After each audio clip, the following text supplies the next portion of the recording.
The crisp $1 bill trembled in her fingers. Madeline Hartwell sat frozen in an oversized leather chair, staring at the face of George Washington, as if he might offer some explanation, some comfort, some acknowledgement that this moment was real, and not some fever dream conjured by exhaustion and despair. Around her, the mahogany-paneled boardroom of Whitmore Caldwell and Associates erupted into muffled snickers. The sound rolled across the polished conference table like a wave of poison seeping into her bones, settling in the hollow space behind her ribs, where hope used to live. Across the table, Preston Aldridge wiped a tear from the corner of his eye. Not a tear of grief, not a tear for his dead father, whose last will and testament had just been read aloud in this room that smelled of lemon polish and old money and quiet, ruthless wealth. No, Preston was laughing. His shoulders shook with genuine amusement as he leaned back in his chair, the afternoon Seattle light catching the heavy gold Rolex that peeked from beneath his perfectly tailored charcoal sleeve. Beside him, his new wife, Tiffany, inspected her manicured nails with theatrical boredom, though a smirk played at the corners of her collagen-enhanced lips. $1, that was what Edmund Aldridge, the formidable patriarch of the Aldridge real estate empire, had left to his former daughter-in-law. One single solitary dollar handed to her in front of everyone who had ever looked down on her. Everyone who had whispered behind her back, everyone who had believed Preston when he called her a gold digger, a social climber, a woman who had married above her station and deserved everything she got when she fell. The offices of Whitmore Caldwell and Associates occupied the 42nd floor of a gleaming Seattle skyscraper. Through the floor-to-ceiling windows, the city stretched out beneath a bruised gray sky, the Space Needle piercing the clouds like a needle through fabric. It was the kind of view that reminded you of your place in the world, your insignificance, your complete and utter powerlessness against those who owned buildings like this, who shaped skylines, who moved through life as if gravity itself bent to accommodate them. Madeline pulled her faded beige trench coat tighter around her shoulders. She was acutely aware of the contrast. Her scuffed, sensible flats against the parade of Italian leather loafers surrounding her, her drugstore lipstick against the designer faces of Preston's sisters Genevieve and Rosalind, who sat further down the table dripping in jewelry that cost more than Madeline's annual rent, her exhaustion against their manicured composure. 18 months. That was how long it had been since the divorce was finalized. 18 months since Preston Aldridge, heir to the Aldridge Development's fortune, had successfully manipulated the court system, hidden his offshore accounts, and left Madeline with nothing but crippling legal debt and primary custody of their 8-year-old daughter, Olivia. 18 months of working 2 jobs. The bakery at dawn, her hands raw from kneading dough before the sun rose. The remote data entry at night, her eyes burning as she typed numbers into spreadsheets, while Olivia slept in the next room of their damp 2-bedroom apartment. 18 months of skipping meals so her daughter could have fresh fruit, of lying awake at 3 in the morning calculating which utility bills could be paid late without triggering a shutoff notice, of pretending everything was fine when Olivia asked why they had moved from the big house to this small place that smelled like mildew and broken promises. And now this. $1. The ultimate final insult from a dead man. Lawrence Whitmore, the family's senior attorney, sat at the head of the table with his half-moon spectacles perched on his thin nose.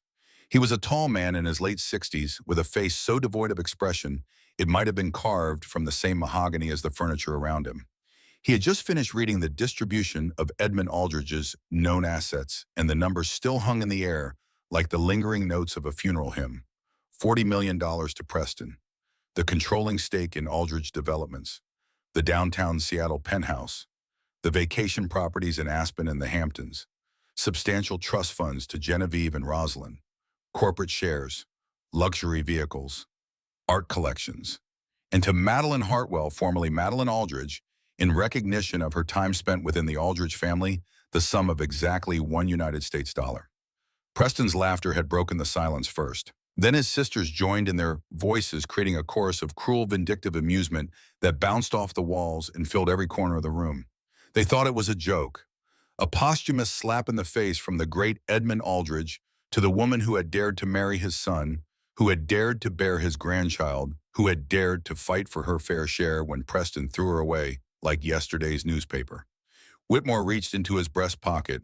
He produced the dollar bill crisp and new and slid it across the polished oak table. It stopped directly in front of Madeline George Washington's serious face staring up at her as if in apology. Beneath it was a small, sealed white envelope, unmarked and unremarkable. As per the terms of the estate, the lawyer said, his voice a humorless gravel, "You must physically accept this inheritance to finalize the execution of the document." Madeline stared at the money. The sheer absurdity of the moment washed over her like a wave. She thought of the stack of final notice envelopes on her kitchen counter, the heating unit in her building that had broken again, leaving her apartment feeling like the inside of a refrigerator, the shoes Olivia had outgrown 3 months ago that Madeline still could not afford to replace. And here in a room filled with people inheriting tens of millions of dollars, she was being handed a single piece of paper currency as a final act of humiliation. Something shifted inside her, the burning in her eyes vanished. The threat of tears evaporated. In its place rose a sudden bubbling wave of pure and unadulterated absurdity. The kind of absurdity that made you laugh not because something was funny, but because the alternative was to scream. Madeline started to laugh. It was not a hysterical laugh, not the brittle sound of a woman breaking. It was genuine, deeply bitter, and entirely unexpected. The kind of laugh that made Preston's smug smile falter for just a fraction of a second. She reached out and pinched the dollar bill between her index finger and thumb. She picked it up. She slid the small white envelope into her worn purse without looking at it, and then she stood. The room fell silent. "Well," Madeline said, her voice steady and clear, cutting through the lingering snickers like a blade through silk. "Tell Edmund I said thank you. I will be sure not to spend it all in one place." She did not look at Preston. She did not acknowledge Tiffany's theatrical gasp or Genevieve's scandalized whisper or Rosalind's barely concealed fury at being denied the satisfaction of watching her cry. Madeline Hartwell pushed open the heavy glass doors and walked out of the boardroom, her heels clicking against the marble floor with a rhythm that sounded almost like dignity. Behind her, the Seattle rain began to fall. The next morning arrived with cold indifference. Madeline stood in her small kitchen at 6:30, the purple-gray sky outside, promising yet another day of relentless drizzle. She wrapped her hands around a chipped ceramic mug filled with cheap, bitter coffee, trying to absorb whatever warmth she could from its surface. The heating unit in her building had broken again. The super had promised to fix it 3 days ago, but promises meant nothing in a building like this, where the walls were thin and the landlord was invisible, and the tenants were the kind of people who had nowhere else to go. On the kitchen table sat a stack of envelopes marked with angry red stamps. Final notice, past due, immediate action required. Beside them, almost mocking her, lay the crisp $1 bill. Madeline had opened the small white envelope the night before. She had expected nothing. Perhaps a blank page. Perhaps another insult, some cutting final words from a man who had watched his son destroy her life and done nothing to stop it. Instead, she found a single piece of thick cardstock with one handwritten line in Edmund's sharp, aggressive script. "Be ready at 7 in the morning. Dress warmly." She had tossed it aside, convinced it was just another layer of the Aldrich family's twisted psychological games. Preston probably wanted her standing outside so he could drive by in his Mercedes and splash a puddle on her. One final humiliation to cap off the spectacle of the will reading. But now at 6:58, a heavy knock echoed through the thin wood of her apartment door. Madeline froze. Olivia was still asleep in the other room, curled beneath a pile of blankets, because the cold seeped through the windows no matter how much tape Madeline used to seal the gaps. The sound of the knock seemed to reverberate through the entire apartment, impossibly loud in the early morning silence. Madeline set her mug down. She tightened the belt of her worn fleece robe and walked to the door, her bare feet cold against the linoleum floor. She looked through the peephole, expecting a process server, a bill collector, someone else who wanted something from her that she did not have to give. What she saw instead made her breath catch in her throat. Standing in the damp hallway of her rundown apartment complex, looking entirely out of place against the peeling yellow wallpaper and the flickering fluorescent light, was Lawrence Whitmore, the family attorney. He was no longer wearing the intimidating three-piece courtroom suit from the day before. Instead, he wore a thick wool trench coat, the color of charcoal leather gloves, and a dark scarf wrapped around his neck. He looked like he had stepped out of a different world entirely, a world of private jets and chauffeured cars and boardrooms that smelled of money instead of mildew. Madeline hesitated for a long moment. Then she unbolted the door and pulled it open a fraction, keeping the chain engaged. "Mr. Whitmore, what are you doing here?" Her voice was raspy from sleep and suspicion. "Good morning, Miss Hartwell," the lawyer said. His tone was just as formal as it had been in the boardroom, but there was something different in his eyes now, something that looked almost like anticipation. "I see you received the note. However, you are not dressed warmly." Madeline gripped the edge of the door. "I am not going anywhere with you. I took your insulting dollar. I played my part in Preston's little victory lap. We have no further business." For the first time since Madeline had met him, Lawrence Whitmore's stony expression shifted. The faintest hint of a weary, almost sympathetic smile touched the corners of his mouth.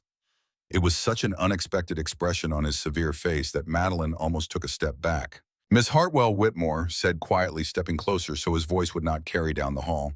"The dollar was not an insult. It was a legal necessity." She frowned. "What are you talking about in the state of Washington?" Whitmore continued, his eyes locking onto hers with intense severity. "If a wealthy individual completely omits a family member, or in your case a heavily involved former family member from there, will the omitted party can tie the estate up in probate court for years. They can claim they were simply forgotten due to mental decline or oversight." Madeline's frown deepened. "So by leaving you exactly $1, Edmund explicitly acknowledged you. He proved he was of sound mind. He demonstrated that he remembered exactly who you were and that the sum was intentional. It makes the will ironclad. It prevents Preston from contesting the document. Why would Preston contest a will that gave him $40 million because of the other document?" Whitmore's voice dropped even lower. "The second will, the one the dollar locked into place." The words hung in the air between them. Madeline felt the floor shift beneath her feet, though she knew logically that she was standing still. Her mind raced, trying to process what she was hearing, trying to find the trap, the trick, the next humiliation waiting around the corner. "Now please, Miss Hartwell." Whitmore straightened, adjusting his leather gloves. "I have a car waiting. We have a considerable drive ahead of us, and Edmund's instructions were very specific about the timeline. I have a daughter asleep in the next room." Madeline's defensive walls remained high. "I cannot just leave. I took the liberty of contacting your neighbor, Mrs. Patterson, approximately 10 minutes ago." Whitmore replied without missing a beat. "I offered her $500 to sit in your living room and ensure Olivia gets to school safely. She should be opening her door right about now." As if on cue, the door across the hall creaked open. Mrs. Patterson, a sweet but perpetually gossiping elderly woman who had lived in this building for 30 years, poked her head out. She was clutching a very real-looking $50 bill, which she held up toward Madeline with a confused but excited expression. "The man said there was more where this came from, dear." "Is everything all right?" Madeline realized she had entirely lost control of the situation. 10 minutes later, she stepped out of the apartment buildings. She had thrown on her warmest jeans, a thick sweater, and her faded trench coat. It was not much protection against the bitter Seattle morning, but it was all she had. The air smelled of wet concrete and car exhaust, and the rain had temporarily paused, leaving the streets slick and gleaming under the gray sky. Idling at the curb, taking up 2 parking spaces in front of a fire hydrant, was a massive pitch-black Lincoln Navigator with tinted windows so dark they might have been painted on. A burly driver in a dark suit stepped out and opened the rear door as they approached. Madeline slid into the plush leather seats, and the warm air of the SUV hit her like a wall. The contrast to the biting morning was so stark that she almost gasped. The interior smelled of new leather and subtle cologne, and soft classical music played from hidden speakers so low it was almost subliminal. Whitmore climbed in beside her. He tapped the glass partition that separated them from the driver, and the vehicle instantly pulled away from the curb. Madeline watched her grim neighborhood roll past the tinted glass, the check-cashing store on the corner, the laundromat where she spent her Sunday mornings, the bus stop where she waited in the rain 3 times a week because she could not afford the gas to drive, the deli where the owner knew her name and sometimes slipped an extra pastry into her bag when he thought she looked too thin. They were not heading toward downtown. They were merging onto Interstate 90, heading east, straight toward the towering pine-covered peaks of the Cascade Mountains. "Where are we going?" Madeline finally asked the question that had been burning in her throat since Whitmore appeared at her door. The lawyer stared straight ahead at the road unfolding before them. Edmund Aldridge was a complex man, Miss Hartwell. He was harsh, he was unforgiving, and he prioritized the appearance of the Aldridge Empire above all else, including the well-being of those within it. Madeline said nothing. She knew all of this already. She had lived it. When Preston began his extramarital activities with his current wife, Whitmore continued, his voice carrying the weight of someone unburdening a long-held secret and subsequently orchestrated your financial ruin during the divorce proceedings. Edmund did nothing. He remained silent. He did not lift a finger to help you or his granddaughter as Preston evicted you from the family estate. I noticed, Madeline said bitterly. He did nothing publicly. Whitmore corrected her. But privately, Edmund was far from idle. He hired private investigators. He compiled evidence. He saw exactly what Preston did to you. He witnessed the falsified asset reports Preston submitted to the divorce judge. He knew Preston was hiding money from you and your daughter. He knew about the accounts in Belize. He knew about every lie, every manipulation, every dirty trick. Madeline's breath caught in her throat. If he knew, why didn't he tell the judge? Why didn't he stop it? Why did he let Olivia and me get thrown out onto the street because Edmund played the long game, Miss Hartwell? Whitmore turned his head to look at her, his eyes reflecting the deep green of the passing pine forests as they climbed into the mountains. He knew that if he exposed Preston in the moment, Preston would fight him. The resulting war would fracture the company, destroy shareholder confidence, and likely allow Preston to still find a way to hide the offshore accounts through endless appeals and legal maneuvering. Edmund wanted Preston to feel entirely secure, utterly victorious. He gave Preston, the company, the liquid assets, the public crown. He let Preston believe he had won everything. And what did he give me? Madeline asked the question, even though she was beginning to suspect she already knew the answer. The SUV was climbing steeply now, the engine growling as they navigated the winding mountain roads.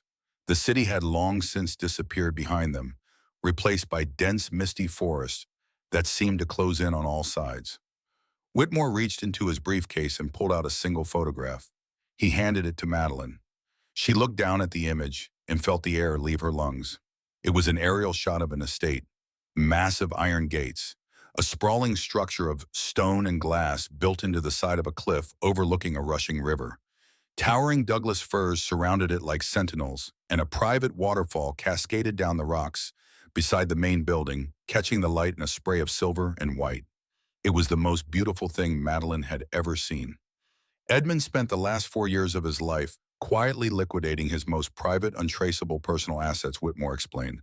Gold, rare art, bearer bonds held in Swiss vaults. He purchased this property through a dummy corporation that Preston knows absolutely nothing about. He built this estate completely off the grid, hidden from county records, invisible to the outside world.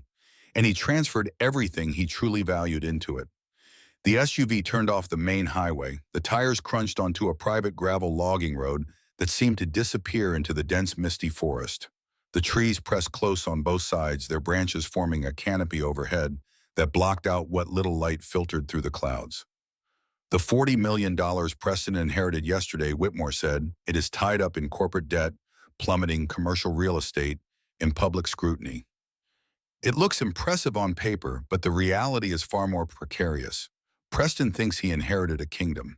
What he actually inherited is a house of cards built on leveraged loans that are about to come due.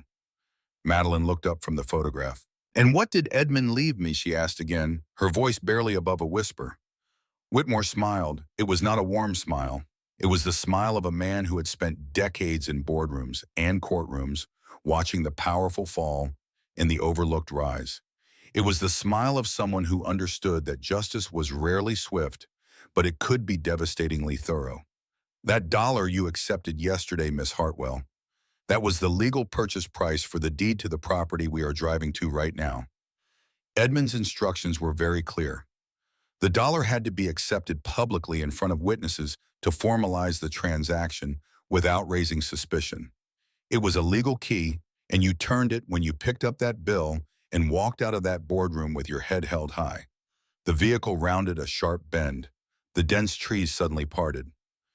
And Madeline Hartwell gasped. Rising out of the mountain mist surrounded by towering Douglas firs and the roar of a private waterfall stood massive wrought iron gates at least 15 feet tall. They were flanked by stone pillars covered in moss, and beyond them, a pristine driveway paved with dark imported riverstone wound up toward the most breathtaking estate Madeline had ever seen. The main structure was 3 stories of glass and stone with heavy timber beams anchoring it to the cliffside. The design was modern yet organic, as if the building had grown naturally from the mountain itself. Floor-to-ceiling windows reflected the forest and the sky, making the house seem like a natural extension of the wilderness around it. And the waterfall.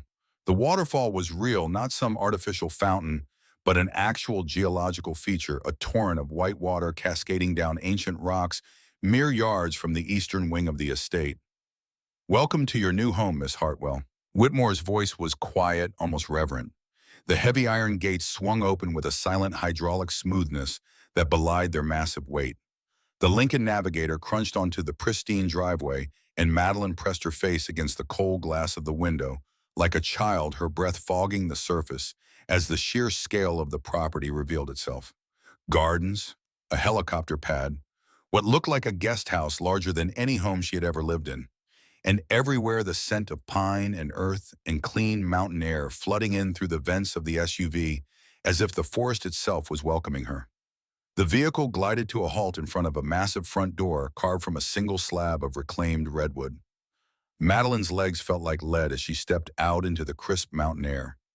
For 18 months, she had lived in a constant state of financial terror. She knew the exact price of a gallon of milk at 3 different grocery stores. She knew which utility bills could be paid a week late without triggering a shutoff notice. She knew the precise calculations required to stretch a paycheck across 30 days when the math simply did not work. Standing before a house that had easily cost $20 million to build, she felt a wave of profound, disorienting nausea wash over her. This could not be real. This had to be a mistake. Any moment now, Preston would step out from behind those doors laughing at her, telling her it was all a joke, one final cruel twist in the endless parade of humiliations he had inflicted upon her. But the door that opened was not held by Preston. It was held by a young woman in a crisp white uniform who nodded politely and gestured for them to enter.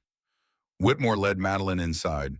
The interior was breathtakingly silent, insulated from the roar of the waterfall outside. The foyer opened into a sprawling living space with radiant heated Brazilian walnut floors that warmed her feet through her thin shoes. A massive stone fireplace dominated the far wall, flanked by custom leather furniture and original oil paintings that belonged in museums, not private homes. "Who takes care of all this?" Madeline's voice echoed slightly in the cavernous space. "A private management company based out of Geneva," Whitmore replied, unbuttoning his wool coat. "They maintain the grounds, restock the refrigerators weekly, and clean the interior on a regular schedule. They do not know who the owner is. They never will. All communications are routed through a series of blind trusts and offshore holding companies that cannot be traced back to you or the Aldridge family." He gestured for Madeline to follow him down a long, warmly lit hallway lined with mahogany bookshelves. The books were old and leather-bound, their spines cracked from use. Edmund's personal collection, she realized. The library of a man who had built an empire with his bare hands and ruled it with an iron fist. They reached a set of heavy double doors that opened into a sprawling home office. The room was dominated by a massive mahogany desk that looked like it had been hand-carved a century ago. Behind it hung a painting of a stormy ocean, waves crashing against unseen rocks with violent, beautiful fury. And beneath the painting, built directly into the bedrock of the mountain, was a modern, flush-mounted steel safe. Whitmore approached the safe. He did not use a key. He did not enter a combination on a dial. Instead, he pulled a small, encrypted biometric scanner from his briefcase and attached it to a port in the steel door. "Edmund programmed this safe to accept 2 fingerprints," he said. "His own, which has been deactivated following his death, and yours." Madeline stared at the glowing green glass of the scanner. "Mine? How's that possible? I never gave him my fingerprints." "You applied for a passport renewal approximately 1 year before the divorce was finalized." Whitmore's voice was matter-of-fact. Edmund had extensive resources and connections within various federal agencies. He acquired the biometric data from your application. He has been planning this for a very long time, Miss Hartwell. Madeline felt the ground shift beneath her feet once more. This was not a spontaneous gift from a dying man. This was a calculated strategy, years in the making, executed with the same precision Edmund had used to build his real estate empire. She stepped forward. Her hand trembled as she pressed her right thumb against the glowing green glass of the scanner. For a moment, nothing happened. Then the machine beeped. A mechanical lock disengaged with a heavy, satisfying thunk, and the thick steel door swung outward on perfectly oiled hinges. Inside the safe, there was no dramatic pile of gold bars or towering stacks of cash. Instead, there were three items: a thick leather-bound ledger, its pages yellowed and dense with handwritten notes; a custom-made black titanium hard drive roughly the size of a deck of cards, with a single port and no visible branding; and a crisp white envelope bearing Madeline's name in Edmund's sharp, aggressive handwriting. Whitmore carefully removed the items and placed them on the mahogany desk. "Open the letter, Miss Hartwell." Madeline's hand shook as she broke the wax seal. The paper inside was thick and expensive, the kind of stationery that cost more per sheet than most people earned in an hour. The handwriting was strong and angular, each letter formed with deliberate precision, despite what must have been the frailty of Edmund's final months. She began to read. "Madeline, if you are reading this, you had the spine to accept my final insult in front of my worthless son. I watched through the security cameras in that boardroom. I knew you would not cry. I knew you would not beg. I have watched you for years, and I have always known you had grit, even when Preston tried to beat it out of you in court. You were a good mother to Olivia, better than Preston deserved, better than our family deserved. And Preston is a parasite, a pathetic, vain, weak man who inherited his mother's worst qualities and none of my strengths. The empire I built is dying under his leadership, though he is too arrogant to see it. Preston thinks he inherited a kingdom yesterday, but what he actually inherited is a house of cards drowning in leveraged corporate debt. The commercial real estate loans I allowed to languish are coming due in exactly 3 weeks. The banking relationships I quietly severed before my death will leave him scrambling for refinancing that will never come. By the time he realizes what has happened, it will be far too late. In the ledger on this desk, you will find the proof you need. Account numbers in the Caymans, shell companies in Belize, documentation of every dollar Preston hid from you during the divorce, documentation of the $8 million he swore under oath he did not possess, documentation of the wire fraud his vapid new wife has been committing for the past 2 years, funneling corporate funds into her personal accounts through fake vendor invoices. On the hard drive, you will find 4 years of meticulously gathered evidence: audio recordings, financial documents, communications that will be of great interest to the Securities and Exchange Commission, the Internal Revenue Service, and the Federal Bureau of Investigation. Furthermore, this estate, the offshore accounts tied to it, and a portfolio of bearer bonds stored in a Swiss vault total approximately $52 million in liquid, untraceable assets. It is all yours, but there is a condition." Madeline stopped reading. Her heart hammered against her ribs as she looked up at Whitmore. The lawyer stood motionless by the window, his hands clasped behind his back, his expression unreadable. She returned to the letter. "I did not leave you this fortune so you could live quietly in the woods and let Preston continue to destroy everything I built. I did not suffer through 4 years of watching him humiliate you, watching him lie to judges, watching him parade that woman around in jewelry, purchased with stolen money, just so you could walk away and let him win. I left you this fortune so you could correct my mistake. The wealth is tied to an irrevocable trust with specific conditions. To access the primary funds, you must execute the strategy outlined in the ledger: a complete hostile takeover of Aldridge Developments. You will expose Preston's fraud. You will ruin him legally and financially. You will take the company, restructure it, and place it in a blind trust for Olivia's 25th birthday. If you fail to initiate this process within 30 days, or if you refuse, the trust dissolves entirely. The money, this estate, and everything I have given you will be liquidated and donated anonymously to a charitable foundation for feline leukemia research. You will be left with the $1 bill in your pocket. Do not disappoint me, Edmund Aldridge." Madeline read the letter twice. The words blurred together on the second reading, swimming before her eyes as her mind struggled to process the magnitude of what she was holding. Edmund had not left her a gift.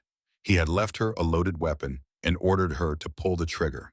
He was using her desperation, her anger, her 18 months of suffering to accomplish something he had been too proud or too strategic to do himself while he was alive. He wanted his son destroyed, but he wanted clean hands. He wanted justice, but he wanted someone else to deliver it.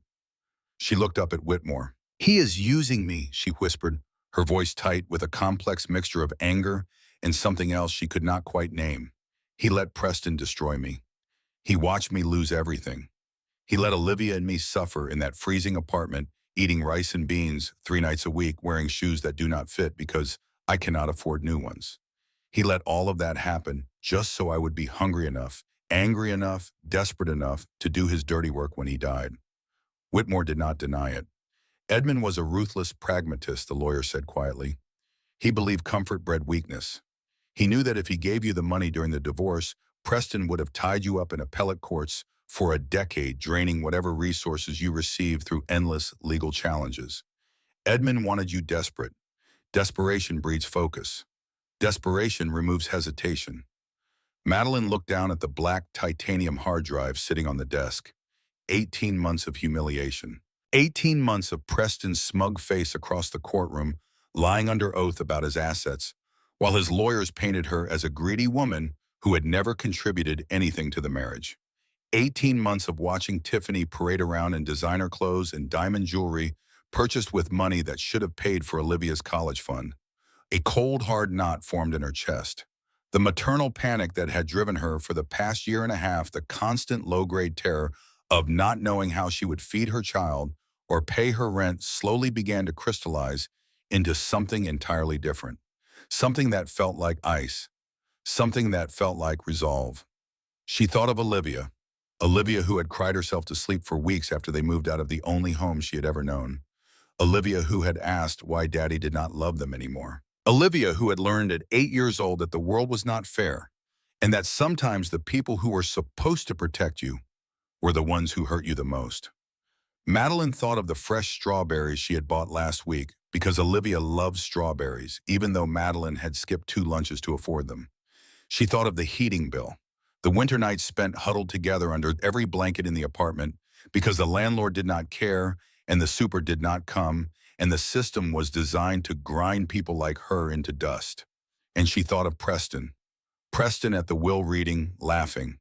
Preston in his Tom Ford suit and his gold Rolex, wiping tears of amusement from his eyes as she was handed a single dollar in front of everyone they had ever known. Madeline looked up from the hard drive. She met Whitmore's gaze. There was no hesitation in her voice when she spoke. "You said there is a strategy in the ledger. Tell me everything." Lawrence Whitmore's lips curved into a genuine smile. Not the polite professional smile of an attorney dealing with a client. This was something different. Something that looked almost like satisfaction. Like vindication. Like he had been waiting for this moment for a very long time. He pulled a chair up to the desk and sat down across from her. "Edmund spent the last 4 years preparing for this," he began. "Everything is in place. The loans, the banking relationships, the evidence. You are not starting from zero, Miss Hartwell. You are picking up a weapon that has already been loaded and aimed. All you have to do is fire it." Madeline sat down in Edmund's chair. The leather was soft and warm, the desk solid and grounding beneath her forearms. Through the window behind Whitmore, she could see the waterfall cascading down the rocks, eternal and unchanging and beautiful beyond words. She opened the ledger and began to read. And somewhere in the back of her mind, a voice that sounded almost like Edmund's whispered a single word. "Begin." The room adjacent to the library looked like something out of a spy thriller. Madeline stood in the doorway, her breath catching as she took in the array of technology that filled the space. 3 massive monitors mounted to the wall displayed scrolling financial data, stock tickers, and what appeared to be a live satellite feed of the Aldridge Development's corporate headquarters in downtown Seattle. Encrypted servers hummed quietly in a climate-controlled glass case along the far wall. A secure satellite uplink dish was visible through a small window pointed toward the gray mountain sky. This was not a home office. This was a command center. "Edmund built this room 18 months ago," Lawrence Whitmore said from behind her, "shortly after your divorce was finalized. He knew exactly what Preston would do with the company once he took control, and he wanted to be prepared." Madeline stepped inside. The air was cool and dry, perfectly regulated to protect the sensitive equipment. The floors were polished concrete rather than the warm walnut of the rest of the estate, and the lighting was harsh and clinical. It felt less like a room in a mountain retreat and more like the interior of a military bunker. Two people were already waiting for her. The first was a man in his early 40s with disheveled salt and pepper hair and dark circles under his eyes that suggested he had not slept properly in years. He wore a wrinkled button-down shirt with the sleeves rolled up to his elbows, and his fingers moved across a laptop keyboard with the speed and precision of someone who thought in numbers rather than words. He did not look up when Madeline entered his attention, entirely consumed by whatever data was scrolling across his screen. The second was a woman who could not have been more different. She stood by the window with her arms crossed, watching Madeline with an appraising gaze that felt like being measured for a coffin. She was in her late 40s, impeccably dressed in a tailored crimson blazer that looked like it cost more than a month of Madeline's rent. Her dark hair was pulled back in a severe bun, and her eyes were sharp and calculating, the eyes of someone who had spent decades learning how to destroy reputations and rebuild them according to her own design. Miss Hartwell Whitmore said, gesturing toward the pair, "Allow me to introduce your generals." The man at the laptop finally looked up. His eyes were bloodshot but alert, and there was a gleam in them that Madeline recognized. It was the gleam of someone who had found a puzzle worth solving, someone who had been waiting for exactly this moment. "This is Douglas Brennan," Whitmore continued, former forensic accountant for the Internal Revenue Service. He was quietly let go 5 years ago for being, shall we say, far too aggressive in his audits of certain politically connected individuals. Edmund hired him exclusively. He knows more about Preston's finances than Preston himself does. Douglas raised a hand in greeting without standing. "I have been tracking your ex-husband's money for 4 years," he said. His voice was flat and matter-of-fact, devoid of emotion. "The man is sloppy, arrogant. He thinks offshore accounts are invisible just because they are offshore. He has no idea how easy it is to follow a wire transfer when you know where to look." The woman in the crimson blazer uncrossed her arms. "And this," Whitmore said, turning toward her, "is Judith Carrington, crisis management, public relations, and what she prefers to call corporate psychological warfare." Judith offered Madeline a sharp, predatory smile. "I watched the footage of your divorce proceedings, Miss Hartwell." Her voice was smooth as glass with an undertone of steel. "You played the victim well. It was convincing, sympathetic. But sympathy does not win wars. It is time to change the narrative." Madeline looked between the three of them. Whitmore the architect, Douglas the accountant, Judith the strategist. Edmund had assembled a team, a small army of specialists, each with their own skills, each with their own reasons for wanting to see Preston Aldridge fall. And he had placed Madeline at the center of it, not as a figurehead or a puppet, but as the commanding officer. She understood now why Edmund had let her suffer for 18 months. It was not cruelty for its own sake. It was tempering, the same process that turned raw iron into steel. He had thrown her into the fire and watched her burn, knowing that when she emerged, she would be harder than she had ever been before. Harder than Preston. Harder than any of them. Madeline walked to the head of the conference table that dominated the center of the room. She pulled out the chair and sat down. "Tell me everything," she said. Douglas turned his laptop toward her. A complex web of financial connections appeared on the large monitor lines and nodes connecting shell companies to bank accounts to real estate holdings to offshore trusts. It looked like the diagram of a nervous system, intricate and interconnected and almost impossible to untangle. "Aldridge Developments currently holds 3 major commercial real estate loans," Douglas began. "The Downtown Waterfront Project, the Eastside Corporate Campus, and the Cascade Heights Residential Development. Combined value of approximately $120 million. Combined debt load of approximately $40 million. Madeline nodded slowly. "These loans are coming due in exactly 3 weeks," Douglas continued. Edmund intentionally let them stall before his death. He made excuse after excuse to the banking partners, delayed payments, pushed back refinancing discussions. The banks are nervous. They have been nervous for months. And Edmund quietly severed the company's relationships with every major financial institution that might have been willing to extend new credit. What does that mean for Preston? It means that when Preston walks into First National next week expecting to refinance those loans, he is going to be rejected. Douglas's bloodshot eyes gleamed with anticipation. Publicly, humiliatingly, the bank will cite concerns about company leadership, about the commercial real estate market, about risk exposure. They will be polite about it, professional, but the answer will be no. Judith stepped forward. When the loans default, she said, picking up where Douglas left off, the company's stock will plummet. The board of directors will panic. Investors will flee. And that is when we strike. Douglas pulled up a new document on the screen. Aegis Holdings, he said, a blind trust established by Edmund 7 years ago, funded entirely by his private liquidated assets. Bearer bonds, gold, art sold through private dealers, all of it completely untraceable, completely invisible to anyone who might be looking. Aegis Holdings will swoop in and buy the defaulted debt for pennies on the dollar. And because of a clause Edmund himself wrote into the original loan agreements, when the debt transfers to a new holder upon default, equity ownership transfers with it. Madeline felt the weight of understanding settle into her bones. You are saying that when those loans default, whoever holds the debt will automatically own the company. Douglas nodded. 62% of the voting shares. Controlling interest. Preston will go from majority owner to minority shareholder in the span of a single business day. He will have no power, no authority, no ability to stop what comes next. Silence filled the room. Madeline stared at the web of financial connections on the screen, tracing the lines with her eyes, following the money from one node to the next. Edmund had spent years constructing this trap. Every detail was deliberate, every contingency was planned for. Preston had been walking toward this cliff for half a decade, and he had no idea the ground was about to disappear beneath his feet. But that is not enough, Judith said, her voice cutting through the silence. A financial takeover is business. It is numbers on a page. It will wound Preston's pride, but it will not destroy him. To ensure the board votes to oust him as CEO, to ensure he faces real consequences, we need a moral scandal. We need to shatter his golden boy image beyond any hope of repair. She looked at Madeline, which brings us to the hard drive. Douglas reached into his briefcase and produced the black titanium device that had been sitting in Edmund's safe.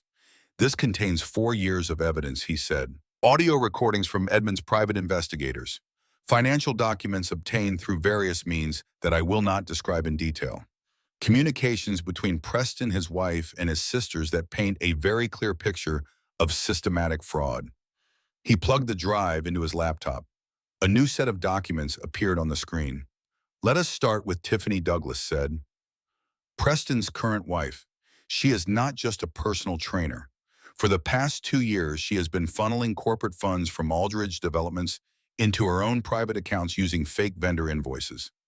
Madeline leaned forward. The screen showed a series of invoices. Corporate wellness retreats, executive fitness programs, team-building exercises.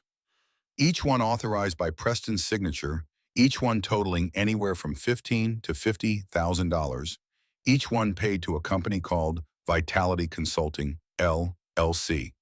Vitality Consulting is registered in the Bahamas, Douglas explained. The sole owner is a shell company. That shell company is owned by another shell company. And that shell company is owned by Tiffany Aldridge. She has been billing the corporation for services that do not exist and pocketing the money. 74 invoices over 24 months. Total amount embezzled, approximately $1.2 million. That is wire fraud, Madeline said quietly. Federal wire fraud, Douglas confirmed. The mandatory minimum sentence is 20 years. The number hung in the air like a verdict already delivered.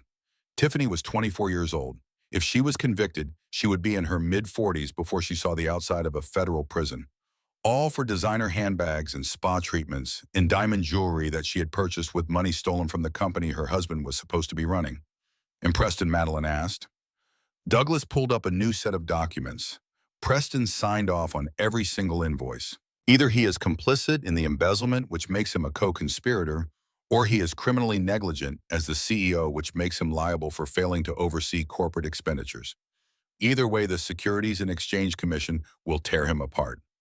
Madeline thought of the courtroom. She thought of Preston sitting across from her, his lawyers arrayed like an army, his face composed and confident as he swore under oath that he could not afford more than the minimum child support payments. That the prenuptial agreement she had signed at 22, naive and trusting and so desperately in love, entitled her to nothing. That the marriage had been a mistake and she was lucky to be walking away with anything at all. She thought of the judge nodding along. She thought of the final ruling. She thought of standing on the courthouse steps in the rain, watching Preston climb into his Mercedes with Tiffany on his arm, knowing that she had lost everything and he had won. What about his offshore accounts, Madeline asked. The money he hid during the divorce. Douglas smiled. It was not a pleasant smile. $8 million, he said, hidden in a network of accounts in Belize routed through 3 different shell companies, all of them incorporated in jurisdictions with strict banking secrecy laws.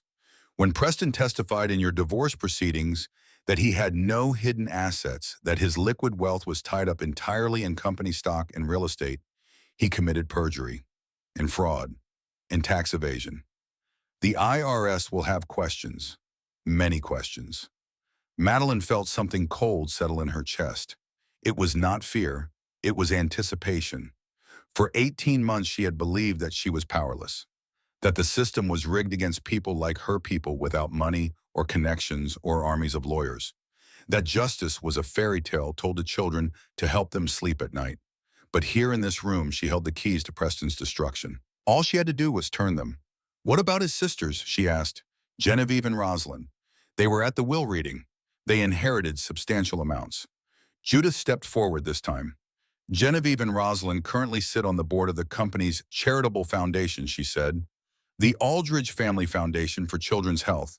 It funds pediatric cancer research, children's hospitals, that sort of thing. Very wholesome. Very good for public relations. Her lips curled into a contemptuous smile.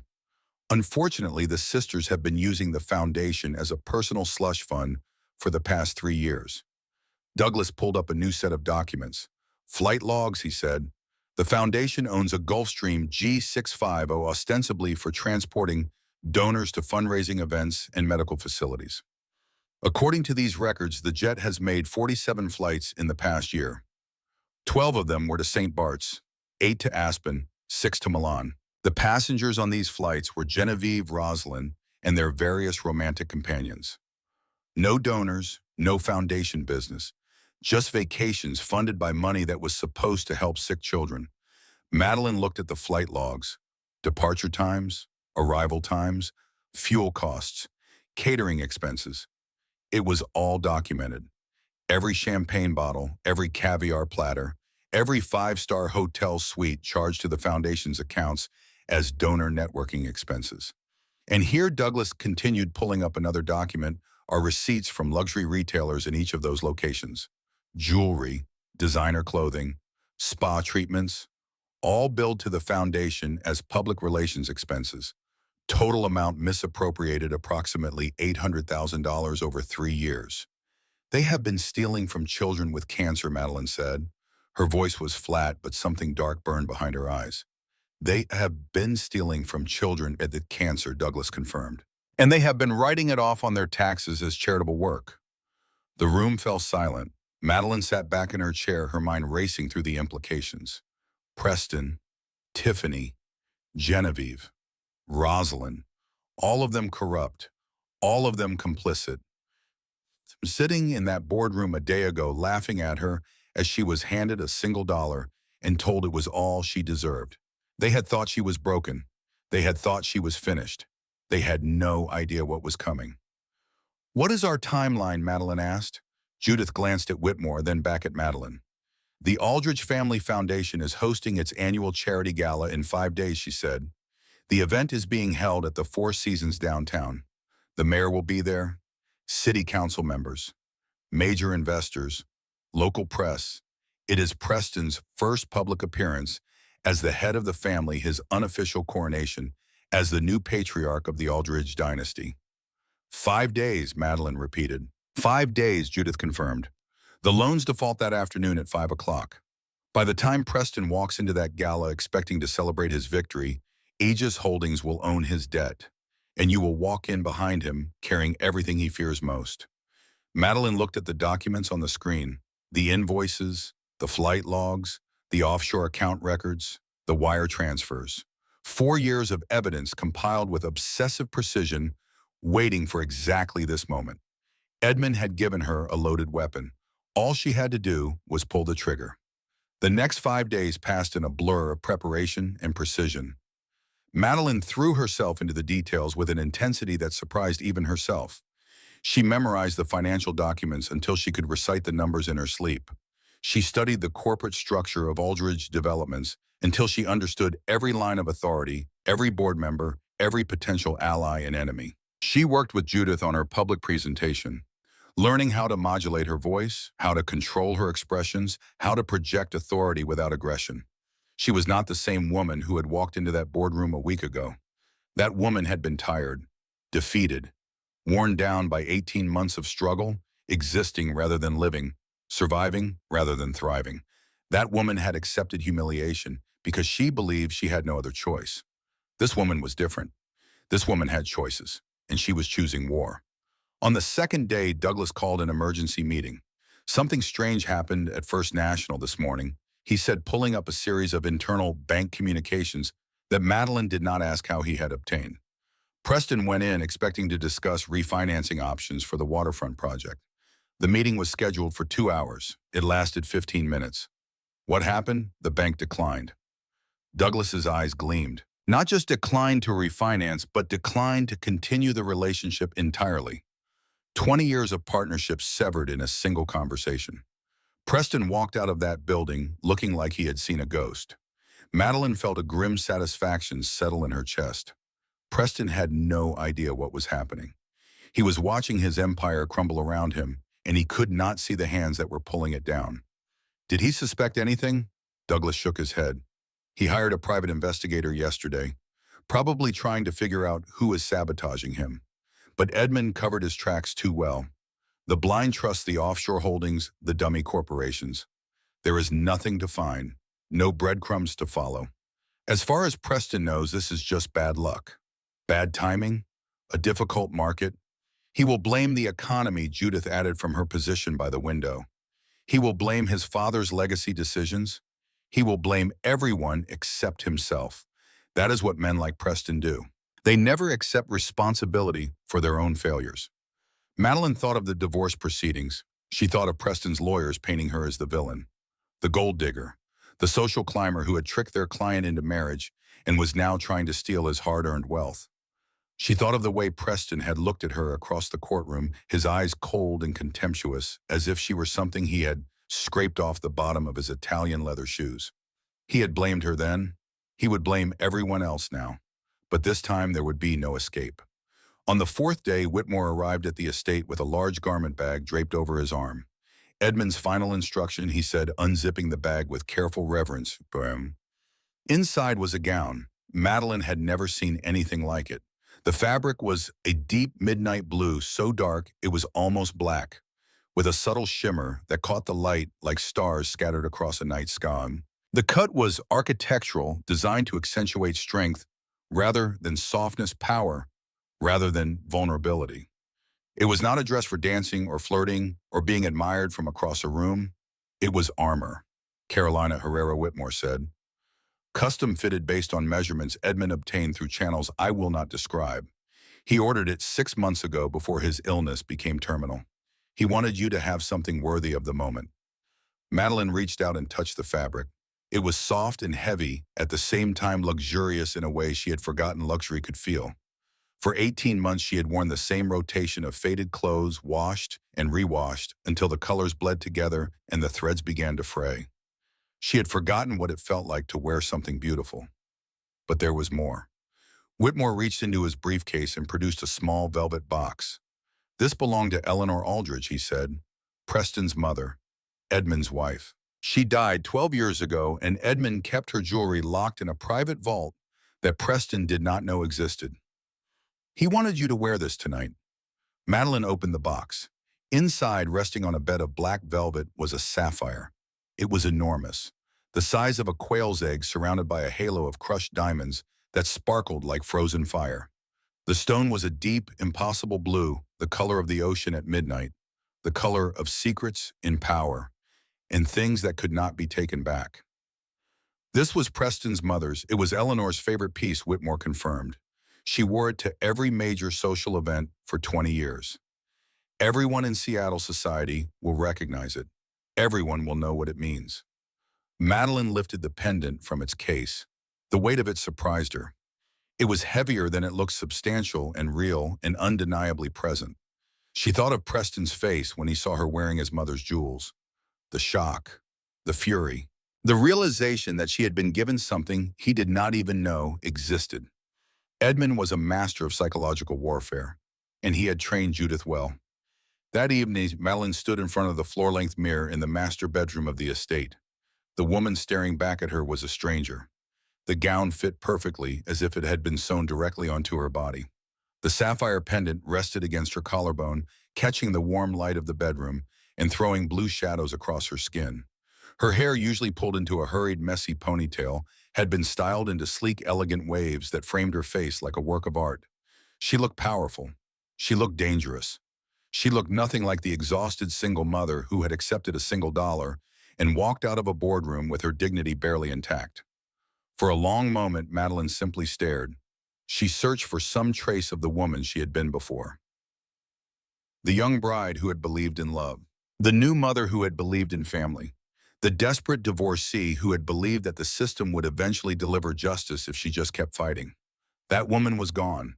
In her place was someone harder, colder, someone who had been broken and reformed into something new, something that could not be broken again. Madeline did not know if she should mourn the person she used to be. She did not know if this transformation was a victory or a loss, but she knew that there was no going back. "Mommy." The small voice came from the doorway. Madeline turned. Olivia stood in the entrance to the bedroom, her eyes wide with wonder. She was wearing her favorite pajamas, the ones with the little stars on them, and her dark hair was tangled from sleep. She looked so small, standing there, so innocent, so completely unaware of the war that was about to begin. "Mommy, you look so beautiful." Olivia's voice was barely above a whisper. "Where are you going?" Madeline felt something crack in her chest. She knelt down, the expensive fabric of the gown pooling around her on the floor, and opened her arms. Olivia ran to her. The little girl wrapped her arms around Madeline's neck, burying her face against her mother's shoulder. She smelled like baby shampoo and sleep and innocence, all the things that Preston had tried to take away, all the things that Madeline had fought to protect. "Where are you going?" Olivia asked again, pulling back to look at her mother's face. "You look like a princess." Madeline smiled. It was a real smile, the first one she had felt in longer than she could remember. "I am going to a party." "Baby," she said softly. "A very important party. Is Daddy going to be there?" The question hit Madeline like a physical blow. Olivia still asked about Preston sometimes, not often, but sometimes. In those quiet moments before sleep, when the world felt uncertain and she needed reassurance that things would be okay. She did not understand why her father had stopped loving them. She did not understand why they had to leave the big house and move to the small apartment that smelled like mildew. She did not understand any of it, and Madeline had never known how to explain. "Yes," Madeline said finally. "Daddy is going to be there. Are you going to dance with him?"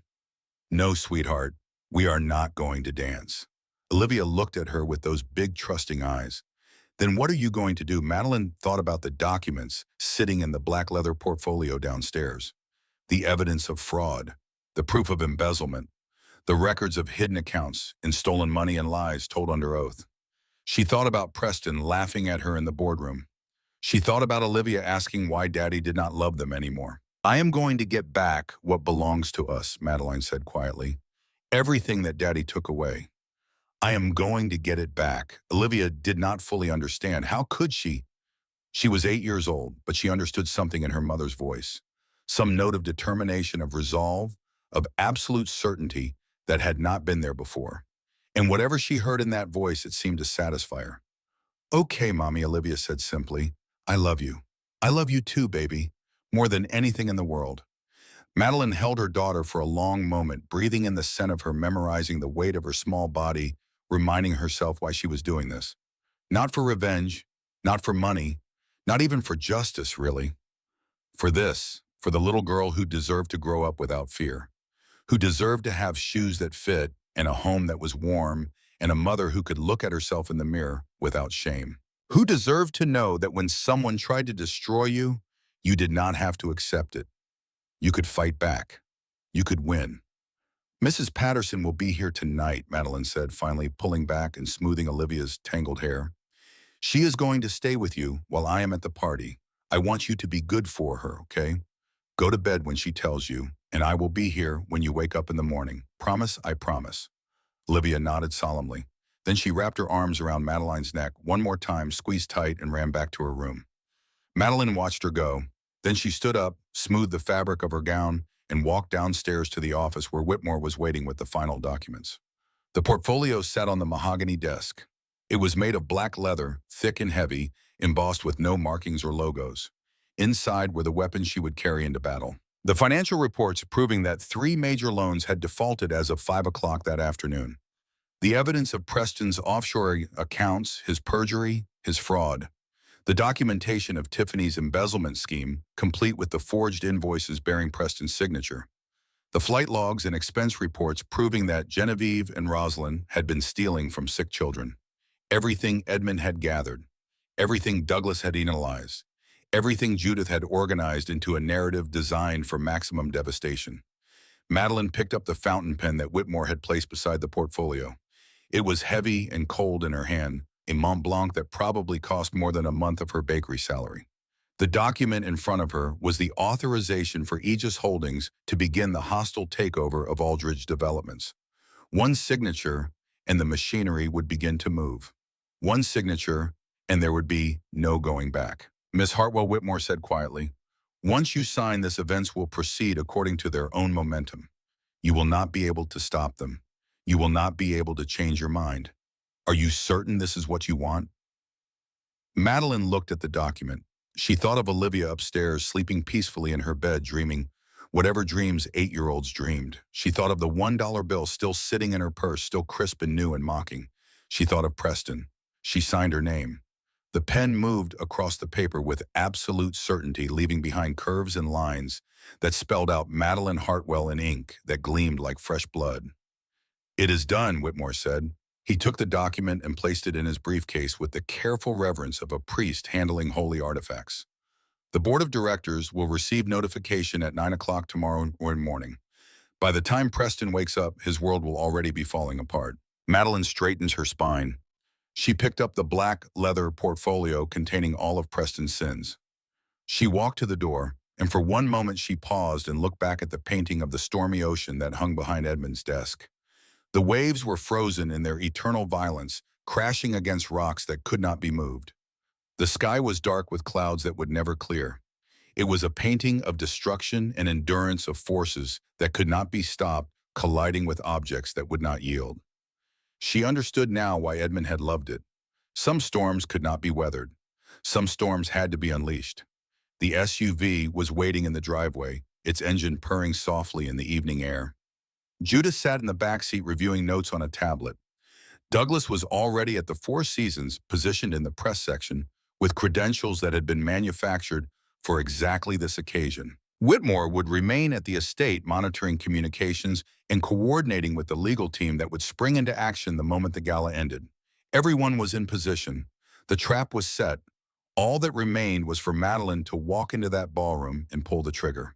She climbed into the SUV and settled into the leather seat beside Judith. Through the tinted windows, she watched the estate disappear behind them as the vehicle wound down the mountain road. The waterfall faded into the distance. The iron gates swung closed. And then there was only the forest, dark and ancient and indifferent to the petty struggles of human beings. "Are you ready?" Judith asked without looking up from her tablet. Madeline thought about the question. Was she ready? She was about to walk into a room full of people who had witnessed her humiliation, people who had laughed at her, pitied her, dismissed her as a gold digger who had gotten exactly what she deserved. She was about to face the man who had destroyed her life and the woman who had helped him do it. She was about to tear down an empire. "Yes," Madeline said, "I am ready." Judith looked up then. Her sharp eyes studied Madeline's face, searching for doubt, for fear, for any sign of weakness that might compromise the mission. Whatever she saw there seemed to satisfy her. Good, Judah said simply. Then let us begin. The SUV merged onto the highway and accelerated towards Seattle. And somewhere in the city below, Preston Aldridge was putting on his Tom Ford tuxedo, completely unaware that the woman he had destroyed was coming for everything he had ever loved. The grand ballroom of the Four Seasons Hotel in downtown Seattle was a masterpiece of aggressive old money opulence. Crystal chandeliers the size of small automobiles hung from the vaulted ceiling, casting warm golden light over 300 of the city's wealthiest and most influential elite. Waiters in pristine white jackets circulated through the crowd with silver trays balanced on their fingertips, offering beluga caviar on mother-of-pearl spoons and flutes of vintage Dom Perignon that cost more per bottle than most people earned in a day. A string quartet played softly in the corner, their classical arrangement nearly drowned out by the steady hum of strategic networking and hollow laughter that filled the room like expensive perfume.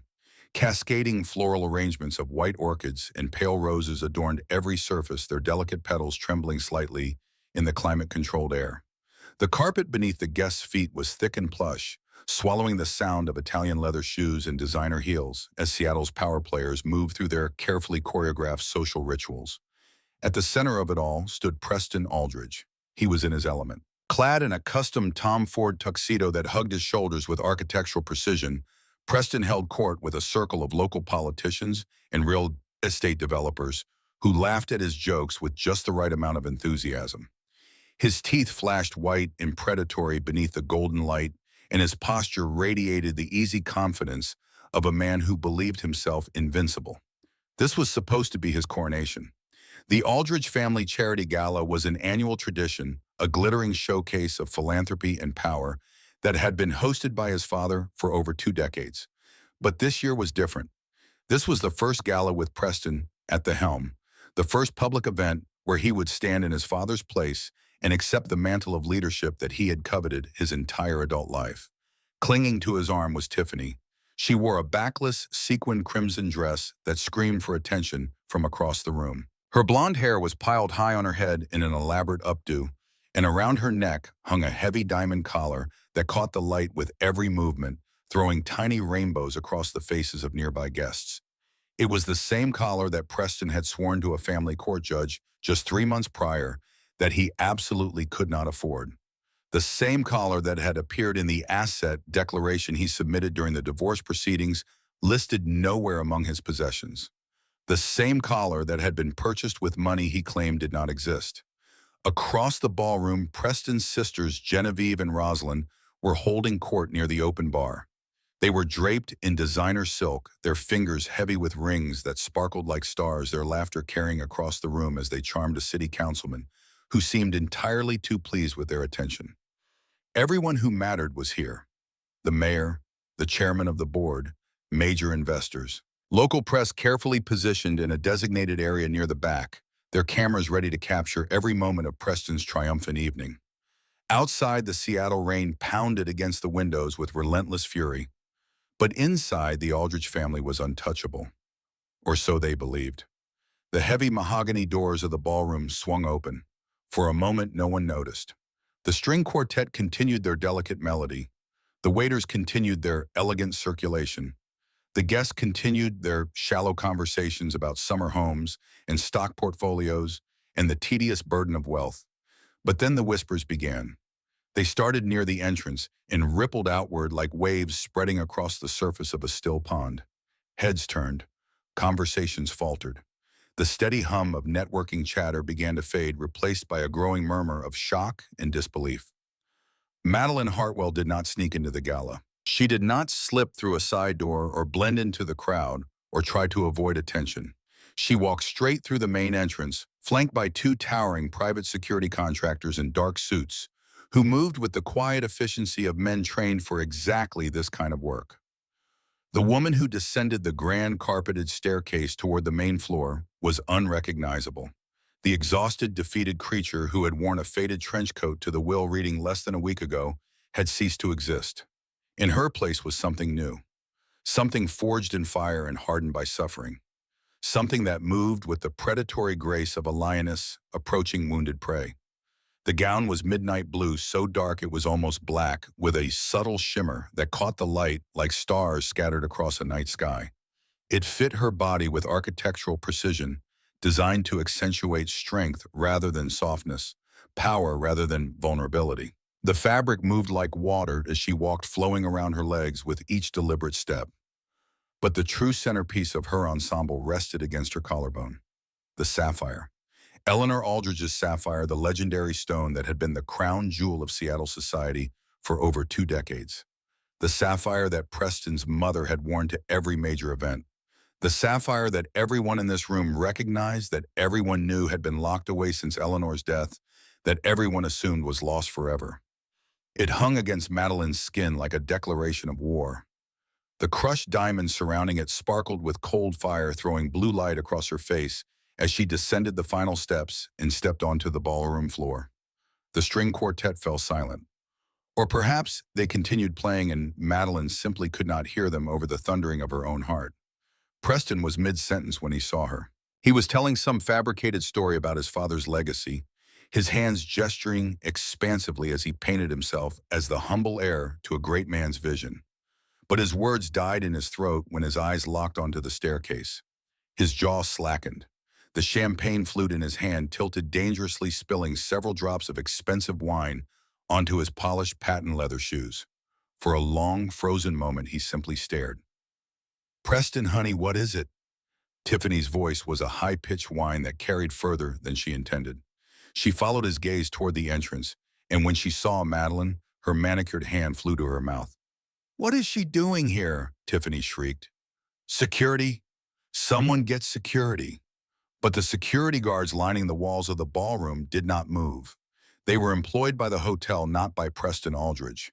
And the woman who had just entered the gala was on the guest list. She was a platinum-tier sponsor representing a corporation called Aegis Holdings that had made a substantial donation to the evening's charitable cause. Judith Carrington had been very thorough. Madeline ignored Preston entirely. She did not grant him the satisfaction of making eye contact. She did not acknowledge his existence at all. Instead, her eyes scanned the room with cold precision, searching for her actual targets. Table number 1. The prime table positioned directly beside the podium where Preston was supposed to deliver his keynote speech later in the evening. The table where the true powers behind Aldridge Developments were seated, watching the unfolding scene with expressions of growing confusion and concern. Theodore Langford sat at the head of the table. He was a silver-haired man in his late 60s, with the kind of face that had been hardened by decades of boardroom battles and hostile negotiations. He was the chairman of the board of directors, the man who had the power to hire and fire CEOs, the man whose opinion mattered more than anyone else's in determining the future of the company. Beside him sat Kenneth Pritchard, the chief financial officer. He was younger than Langford, perhaps early 50s, with nervous eyes that darted around the room as if searching for escape routes. These were the men who truly controlled the fate of Aldridge Developments. These were the men Madeline had come to see. She walked toward table number 1 with a slow, measured cadence that drew every eye in the room. The crowd parted before her like the Red Sea, before Moses' guests, stepping aside with expressions of shock and fascination as this mysterious woman in the midnight blue gown cut a path through their midst. Preston finally shook off his paralysis. He began to march across the ballroom floor, his face flushing with furious crimson, his hands clenched into fists at his sides. Whatever charm he had been projecting moments before had vanished completely, replaced by the petulant rage of a man who was not accustomed to being surprised. He reached Madeline just as she arrived at table number 1. Madeline Preston hissed, grabbing her roughly by the elbow. His fingers dug into her arm with bruising force. "What the hell do you think you are doing? How did you get in here? You are trespassing. I will have you arrested." Madeline did not flinch. She turned her head slowly, looking at the hand on her arm, as if she were examining a particularly disgusting insect that had landed on her sleeve. "Remove your hand," she said quietly. Her voice was barely above a whisper, but it carried an authority that made Preston's grip falter. There was something different in her tone, something that had not been there during the divorce proceedings or the will reading or any of their previous encounters. The trembling uncertainty was gone. The defeated exhaustion was gone. In its place was steel. Theodore Langford frowned, setting his cloth napkin on the table. "Preston, is there a problem here?" His voice was sharp with impatience. "Who is this woman?" "She is nobody." "Theodore," Preston's voice was frantic, his composure crumbling by the second. He waved toward the entrance with his free hand searching for the hotel manager. Just a disgruntled acquaintance. She is leaving right now. Madeline smiled. It was not a warm smile. My name is Madeline Hartwell, she said, turning her attention to the chairman and extending a confident hand. I represent Aegis Holdings, and I believe we have urgent business to discuss regarding the fiscal solvency of Aldridge Developments. Langford's eyebrows shot up toward his silver hairline. Aegis Holdings. His voice carried a new note of interest. The blind trust that purchased the defaulted mezzanine debt on the downtown waterfront project this afternoon. Preston froze. The blood drained from his face so rapidly that he looked physically ill. His grip on Madeline's arm loosened, then fell away entirely. What? He turned toward Langford, his voice cracking with sudden panic. Defaulted debt? What is she talking about? Those loans are not due until next week. We are refinancing them. Everything is under control. Not anymore, Madeline said. Her voice rang out clearly in the sudden suffocating silence that had fallen over the surrounding tables. She gestured to one of her security guards who stepped forward and handed her a thick black leather portfolio. The material was smooth and expensive, unmarked by any logo or emblem. Madeline dropped the portfolio directly onto the center of table number 1. It landed with a heavy authoritative thud that rattled the crystal water glasses and made the silverware jump against the fine china. The sound seemed to echo through the entire ballroom, silencing the last whispers and drawing every eye in the room to the confrontation unfolding at the chairman's table. Inside this folder, Mr. Langford, Mr. Pritchard, you will find certified documents proving that 3 major commercial loans held by Aldridge Developments went into default at 5 o'clock this afternoon. Madeline's voice projected just enough to reach the ears of the surrounding investors, the nearby press, the gathered elite who had come to witness Preston's coronation and were now witnessing something else entirely. Furthermore, you will find bank statements proving that your chief executive officer, Preston Aldridge, has been systematically hiding over $8 million in illicit offshore accounts in Belize. These are the same accounts he swore under oath did not exist during his divorce proceedings. These are the same assets he concealed from a family court judge to artificially reduce his child support obligations. The ballroom erupted. Gasps and frantic whispers spread through the crowd like wildfire. Camera flashes began to explode from the press section, near the back, journalists abandoning their designated positions to push closer to the action, their instincts telling them that they were witnessing something historic. You are lying, Preston's shout cut through the chaos. His composure had shattered completely, the polished veneer of the sophisticated executive stripped away to reveal the panicked, petulant man-child underneath. She is insane. She is a bitter ex-wife trying to destroy me. Theodore, do not listen to a word she says. I will have her arrested for slander. I would not advise calling the police, Preston. Madeline's voice was ice. She reached into the portfolio and extracted a secondary folder, slimmer than the first, bound in deep crimson leather. She turned and locked eyes with Tiffany, who was standing frozen a few feet away, her face pale beneath her heavy makeup, her elaborate updo beginning to list to one side. Because if the police arrive, Madeline continued, they will be very interested in this red folder.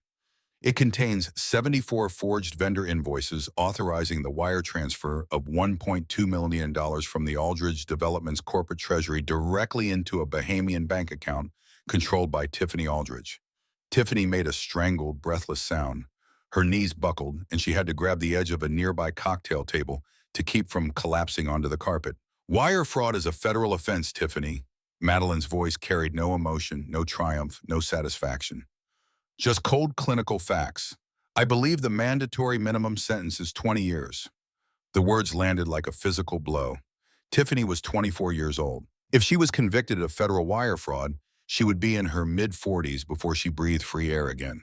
Her entire youth would be consumed by concrete walls and orange jumpsuits and the slow grinding machinery of the federal prison system. All for designer handbags and spa treatments in a lifestyle she had not earned. Genevieve and Rosalind, having rushed over from the bar, stopped dead in their tracks at the edge of the gathering crowd. You little witch, Genevieve spat, her voice trembling with barely controlled fury. You fabricated all of this. This is a setup. Father would never have allowed this. Madeline finally smiled. It was the smile of a predator watching the trap snap shut. She pulled a final document from the portfolio. And for the board members overseeing the Aldrich Family Foundation, Madeline said, her eyes moving from Genevieve to Rosalind and back again. I have also included comprehensive flight logs of the Foundation's private Gulfstream jet, cross-referenced with receipts from luxury resorts in St. Bart's Aspen and Milan, all funded by donations that were supposed to support pediatric cancer research, all authorized by Genevieve and Rosalind Aldridge. Pandemonium. There was no other word for what erupted in the grand ballroom of the Four Seasons Hotel. Theodore Langford snatched the black portfolio from the table, his face cycling through shades of red and purple as his eyes scanned the first page of the forensic accounting report. Kenneth Pritchard looked like he was having a cardiac event, his hand pressed against his chest, his breathing shallow and rapid. Investors were shouting into cell phones, demanding immediate meetings with their financial advisors. The press had completely abandoned their positions, cameras flashing continuously as photographers fought for better angles. Someone had knocked over a tray of champagne glasses, and the golden liquid was spreading across the carpet like blood from a wound. Preston Langford said. His voice was low and dangerous, cutting through the chaos like a blade. Is this true? Did you sign off on these invoices? I can explain. Theodore. Preston was stammering now, sweat pouring down his forehead, ruining the expensive collar of his custom shirt. It is a misunderstanding, a tax loophole. My father set up these structures years ago. I inherited them. I did not create them. I am the victim here. Save it for the SEC, Preston. Madeline's voice was cold. She turned her back on him. It was a deliberate gesture, a calculated insult. She did not look at his ruined face. She did not acknowledge the tears of rage beginning to form in his eyes. She did not grant him the dignity of a final confrontation. Instead, she addressed the chairman directly. Mr. Langford, Aegis Holdings now holds $40 million of your company's distressed debt. We will be initiating a hostile takeover at the opening bell on Monday morning. I strongly suggest you convene an emergency board meeting before then. She did not wait for an answer. She did not look at Tiffany, who had collapsed into a chair and was sobbing into her hands. She did not look at Genevieve and Rosalind, who were already turning on each other, their voices rising in accusation and recrimination. Madeline Hartwell turned and walked toward the exit. The sapphire pendant caught the light of the crystal chandeliers, throwing blue fire across the faces of the stunned guests who parted before her. Her heels clicked against the marble floor with the steady rhythm of a heartbeat, and she did not look back. The chaos she left behind continued to grow, feeding on itself, spreading through the ballroom like fire through dry timber. By the time she reached the heavy mahogany doors, she could hear Preston screaming at someone, demanding lawyers and demanding security, demanding that someone fix this nightmare. But there was nothing to fix. The trap had been sprung, and Preston Aldridge was already falling.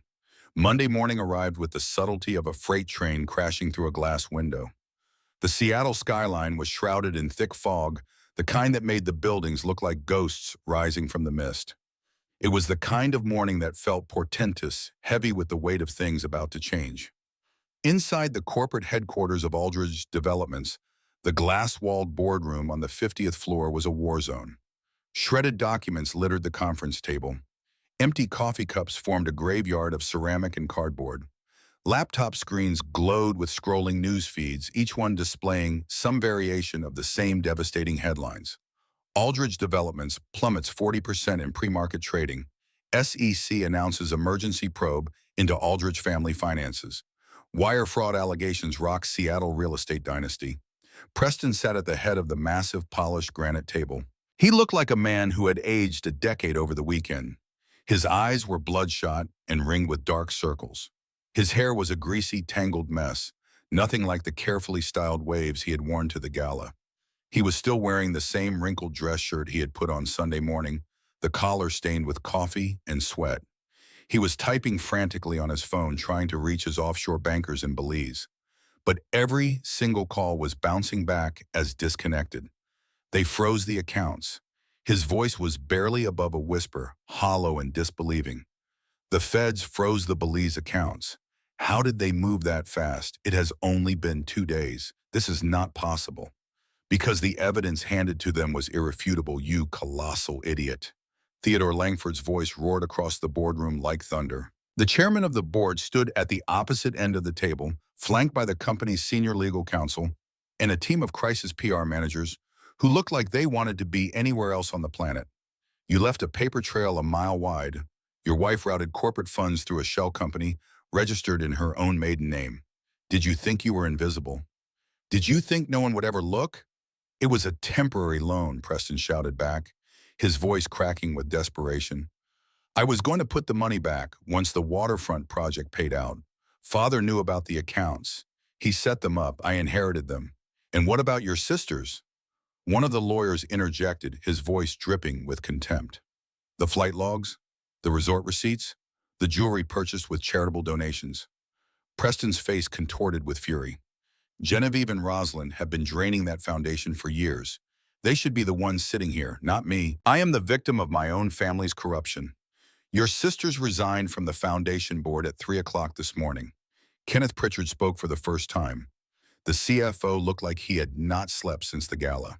His suit was rumpled, his tie askew, and his hands trembled slightly as he shuffled through a stack of legal documents. They are currently cooperating with federal investigators in exchange for immunity. They are throwing you under the bus, Preston. Entirely. Preston slumped back in his chair. The air left his lungs as if he had been punched in the stomach. His own sisters, his own blood. Selling him out to save themselves, abandoning him to face the consequences of crimes they had all committed together. For a moment, the boardroom fell silent. Then Langford spoke again. We have exactly 20 minutes before the market opens and the stock drops to zero. His voice was flat, devoid of any remaining patience or diplomacy. The defaulted debt has triggered cross-default clauses on all our other properties. The banks are calling in everything. We are looking at Chapter 11 by noon, unless Aegis Holdings agrees to a restructuring deal. As if on cue, the heavy double doors of the boardroom clicked open. Every head in the room turned toward the entrance. Lawrence Whitmore strode in first. He was immaculate as always. His charcoal pinstripe suit was perfectly tailored. His silver hair was precisely combed, and his expression carried the serene confidence of a man who held all the cards. He moved through the room with the unhurried grace of someone who knew exactly how this meeting would end. Behind him came Madeline. She was dressed for war. Gone was the midnight blue gown, the sapphire pendant, the elegant waves of the gala. In their place was a sharp slate gray blazer tailored to accentuate her shoulders, black trousers that moved with military precision, and pristine heels that clicked against the marble floor with each deliberate step. She carried no folders this time. She did not need them. The evidence had already been delivered. The damage had already been done. All that remained was the surrender. Whitmore. Preston's voice was venomous, barely human. You traitor. You snake. You used my father's contacts to help my psychotic ex-wife ruin me. You were supposed to be loyal to this family. You were supposed to protect us. I am merely executing the final wishes of my late client, Edmund Aldridge. Whitmore's reply was measured, emotionless. He took a seat at the far end of the table and gestured for Madeline to take the chair directly to his right. What does Edmund have to do with any of this? Langford demanded. Aegis Holdings is a predatory hedge fund. They came out of nowhere and bought our debt before we even knew it was for sale. How is that connected to the old man? Madeline spoke for the first time. Aegis Holdings is a blind trust established by Edmund Aldridge 7 years ago. Her voice carried across the room with perfect clarity, cutting through the murmurs of confusion and the shuffling of papers.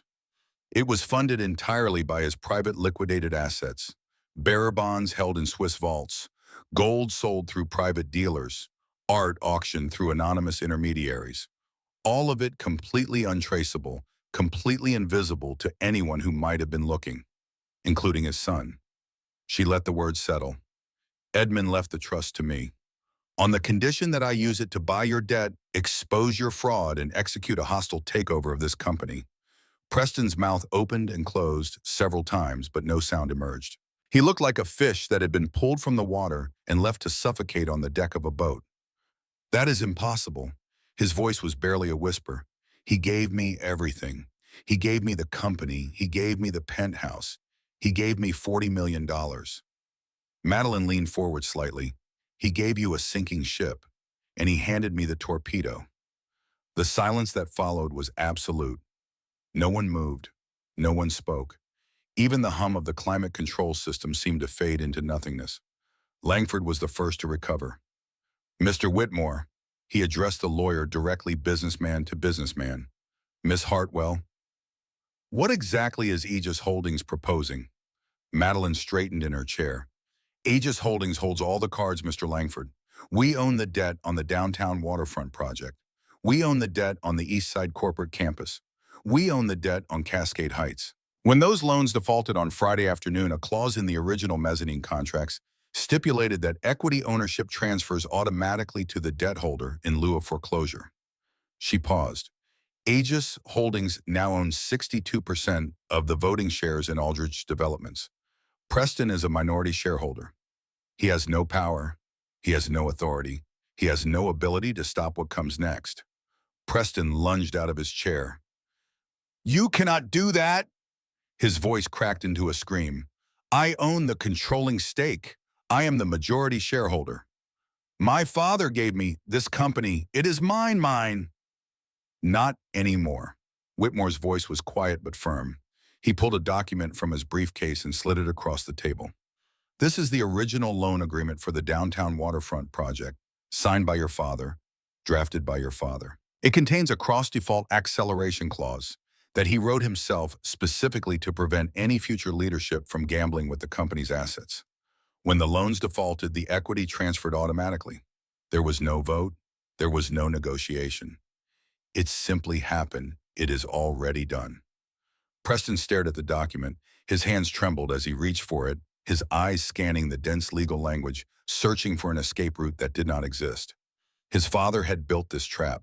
His own father had laid the groundwork for his destruction years before anyone knew it would be needed, years before Preston had even begun his affair with Tiffany, or hidden his assets, or lied under oath to a family court judge. Edmund had seen what his son would become, and he had prepared accordingly. The board will accept a restructuring proposal from Aegis Holdings. Langford's voice was resigned, defeated. He had been a businessman long enough to know when a war was lost. He had watched empires rise and fall, had seen countless executives destroyed by their own hubris and greed. He recognized the end when he saw it. What are your terms, Miss Hartwell? Madeline did not hesitate. 3 conditions. She held up a single finger. First, the immediate and unconditional resignation of Preston Aldridge as Chief Executive Officer. No severance package. No golden parachute. No equity retention. He walks away with absolutely nothing. Preston made a sound like a wounded animal. Second, Madeline held up a second finger. Aldridge Developments will fully cooperate with the Securities and Exchange Commission, the Internal Revenue Service, and the Federal Bureau of Investigation in their ongoing investigations. All servers, all hard drives, all communications. Everything will be handed over without resistance. Agreed. Langford did not even glance at Preston. Done. Third, Madeline lowered her hand. She looked around the room, taking in the faces of the executives and lawyers and PR specialists who had gathered to witness the death of an empire. The company will be restructured under new leadership. All equity currently held by Aegis Holdings will be transferred into an irrevocable trust for the sole benefit of my daughter, Olivia. The trust will become active on her 25th birthday. Until that time, I will serve as acting chairman of the board. Silence. Then slowly, Theodore Langford nodded. Done. The single word sealed Preston's fate. He looked around the boardroom, searching desperately for allies, for supporters, for anyone who might stand up and fight for him. But no one met his eyes. The lawyers studied their documents. The PR team stared at their phones. Even Kenneth Pritchard, who had worked beside Preston for 5 years, kept his gaze fixed firmly on the table. He was alone. Completely and utterly alone. Madeline pushed back her chair and stood. The movement drew every eye in the room. She reached into the pocket of her blazer.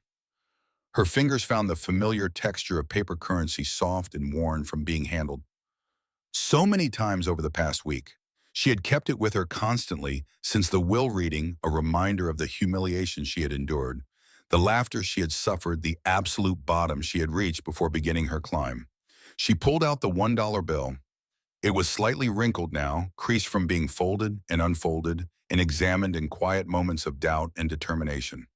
She walked slowly around the table. Her heels clicked against the floor with measured precision, each step bringing her closer to the man who had destroyed her life. Preston watched her approach with wide-eyed, terrified eyes. He had shrunk into his chair, his shoulders hunched, his expensive suit hanging off his frame as if it belonged to someone else entirely. The arrogant executive who had laughed at her in the will reading was gone. The confident predator who had crushed her in divorce court had vanished. What remained was something small and broken and afraid. Madeline stopped directly in front of him. She looked down at the man she had once loved, the father of her child, the person who had systematically stripped away everything she had ever valued.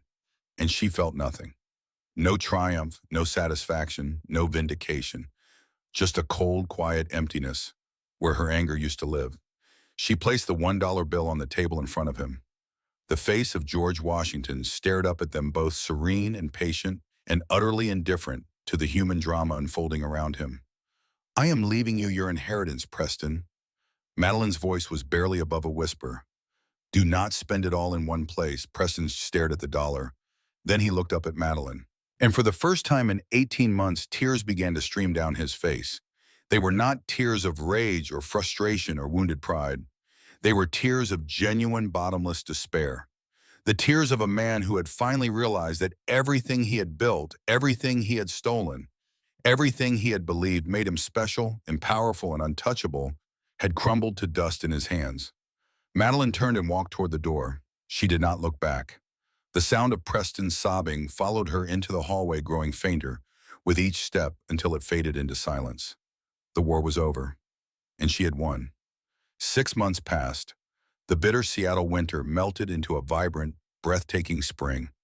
High in the Cascade Mountains, the private waterfall bordering the estate roared with fresh snowmelt, its white water cascading down ancient rocks with a sound like continuous thunder. The air smelled of pine and earth and new growth, the kind of clean mountain scent that made everything seem possible. Madeline stood on the expansive cedar deck, a ceramic mug of artisanal coffee warming her hands. She wore a thick cream-colored cashmere sweater and perfectly fitted jeans. Her hair was loose around her shoulders, stirring gently in the mountain breeze.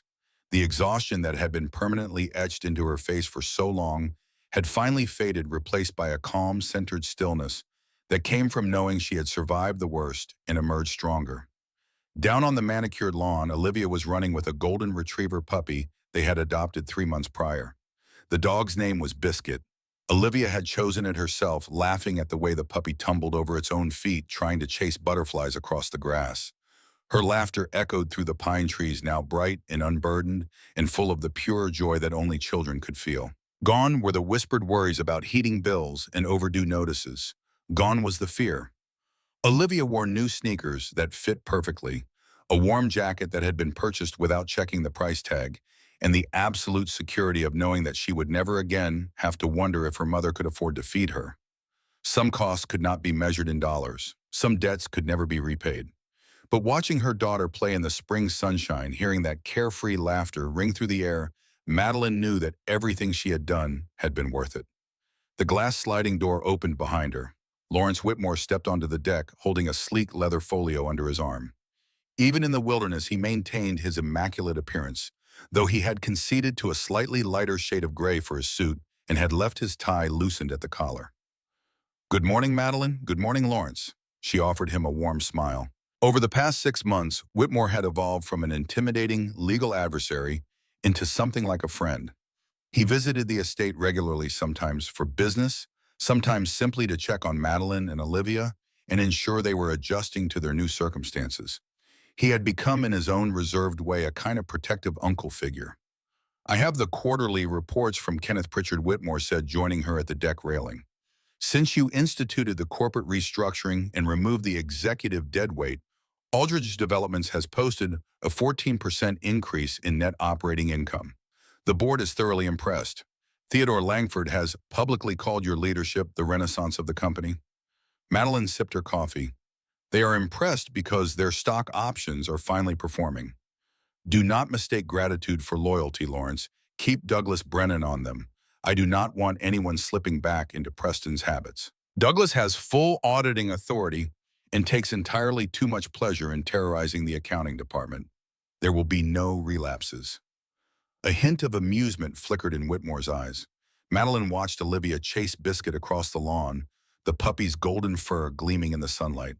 "And the other matter," she asked. "The trial. Whitmore's expression sobered. The federal prosecutors wrapped up their case last week. The verdict came in yesterday morning. Madeline turned to face him. Preston has been sentenced to 8 to 12 years in federal prison. Whitmore's voice was flat, professional, devoid of satisfaction or sympathy. Wire fraud, tax evasion, perjury, obstruction of justice. The judge was not lenient. He will be eligible for parole in 6 years, assuming good behavior, but given his conduct during the trial, I would not count on an early release. Madeline absorbed the information in silence. She tried to summon some feeling about the news. Triumph, perhaps, or relief, or even pity for the man who had once been her husband, who was now facing nearly a decade behind bars. But she felt only a quiet, detached acknowledgement. It was done, and Tiffany accepted a plea deal 4 months ago. Whitmore opened his folio and glanced at a summary document. 3 years in a minimum security facility with the possibility of early release after 18 months. In exchange, she provided testimony against Preston that proved instrumental in the prosecution's case. She turned on him, completely and without hesitation. When she realized the extent of the evidence against her, she calculated her options and chose survival. She will be out before she turns 28 with a criminal record that will follow her for the rest of her life.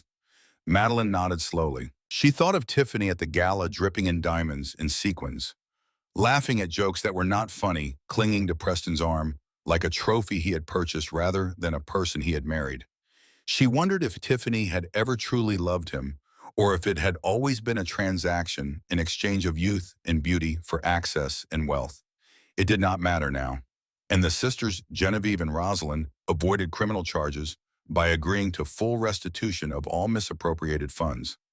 Whitmore closed his folio. They have been forced to liquidate their real estate holdings, their art collections, and their investment portfolios to cover the payments. Both have relocated out of state. Neither is welcome in Seattle society any longer.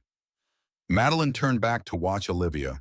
The little girl had thrown a tennis ball for Biscuit and was cheering as the puppy bounded after it, ears flapping, tail wagging furiously. The Aldridge family, as it had existed for 3 generations, no longer existed.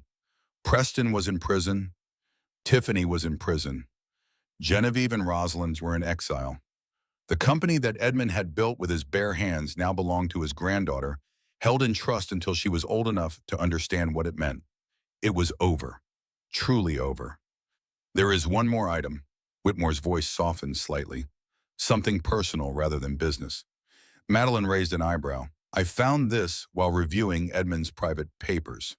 Whitmore reached into his folio and produced a small envelope, yellowed with age, addressed in handwriting that Madeline recognized immediately.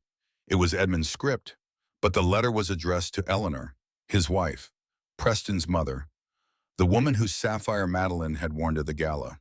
It was written 40 years ago, Whitmore explained. Shortly after they were married, I believe Edmund wanted you to have it. He left instructions that it should be delivered to you after the trial concluded. Madeline took the envelope with trembling fingers. She did not open it immediately. Instead, she held it carefully, feeling the weight of history and memory and love that had somehow survived across 4 decades. He was not always hard, Whitmore said quietly. There was a time long ago when Edmund Aldridge was capable of tenderness, of genuine affection. Life changed him. Business changed him. But the man who wrote that letter still existed somewhere inside him, even at the end. Madeline slipped the envelope into her pocket. She would read it later in private when she could give it the attention it deserved. Thank you, Lawrence. Whitmore nodded. He watched Olivia and Biscuit play for a moment, then turned back to Madeline. I have to ask, his voice was careful, measured. Do you have any regrets? Madeline considered the question. She thought about everything that had happened over the past 6 months. The gala, the boardroom, the trial, the endless meetings and negotiations and legal proceedings that had consumed her life. She thought about the woman she had been before, the exhausted mother in the damp apartment, skipping meals and checking price tags, and lying awake at night wondering how she would survive. She thought about the woman she had become. I did not do this for revenge, her voice was steady. I did not do it for money. I did not do it because Edmund asked me to, or because Preston deserved it, or because I wanted to prove something to the world. She looked at Olivia, who had collapsed onto the grass in a fit of giggles, while Biscuit licked her face. I did it because my daughter deserves to grow up without fear. She deserves to know that when someone tries to destroy you, you do not have to accept it. You can fight back. You can win. You can build something new from the ashes of what they burned down. Madeline turned to face Whitmore directly. No regrets, Lawrence, not a single one. The lawyer smiled. It was a genuine smile, warm and approving, the kind of expression she had never seen on his face during the months of planning and preparation. Edmund would be proud. Madeline shook her head. I do not need Edmund's pride. I have my daughter's safety. That is enough. Whitmore gathered his folio and prepared to leave. He had other business to attend to, other clients who needed his expertise, other empires to build or destroy, depending on the circumstances. But before he stepped back inside, he paused. One last thing, and there was something in his voice that made Madeline turn. You received a call this morning, a woman named Rebecca Thornton. She left a message with the estate's answering service. Madeline frowned. I do not know anyone by that name. She said she heard about your situation through the news coverage of the trial. Whitmore's expression was carefully neutral. She is currently going through a divorce. Her husband is a real estate developer. Quite wealthy, quite powerful. She believes he is hiding assets, manipulating the courts, using his connections to destroy her credibility. Madeline felt something stir in her chest, a familiar sensation, the feeling of recognizing a kindred spirit, of seeing her own story reflected in someone else's desperate circumstances. She asked if you might be willing to speak with her. Whitmore continued, to offer advice, perhaps even assistance. Madeline was silent for a long moment. She looked at the estate around her, the glass and stone mansion that had become her home, the pristine grounds maintained by invisible staff, the waterfall roaring in the distance, the wealth and security and power that she had never expected to possess. She had everything she needed now. She could walk away from the world of corporate warfare and legal battles and never look back. She could raise her daughter in peace, watch Olivia grow up safe and loved and free, and leave the ugliness of the past behind her forever.